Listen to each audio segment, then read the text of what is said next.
በአንድ ወቅት በትልቅ የንግድ ዓለም ውስጥ የምትኖር ነገር ግን ማንበብና መጻፍ የማይቻላት አንዲት ሴት ነበረች።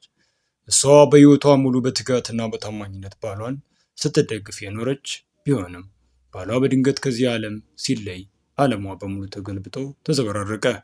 ባሏ በሕይወት እያለ ሁሉንም የገንዘብና የወርቅ ጉዳዮች ብቻውን ይከታተል ስለነበረ የነበራቸው በሚሊዮኖች የሚቆጠሩ ገንዘብና ንብረት እንዴት እንደሚያስተዳድር የሚያሳይ ምንም አይነት እውቀት አልነበራትም።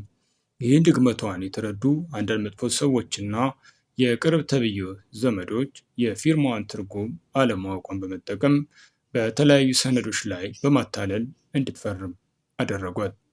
በሐዘን ተሰብራ ሳለች የነበራትን ሀብት ሁሉ በሕግ ስም ተነጥቃ መንገድ ላይ የቀረችው ያኔ ነበር። በሚሊዮን የሚቆጠሩ ገንዘብና የቅንጦት ኑሮ በአንድ ጀንበር እንደ ጉም በኖባት።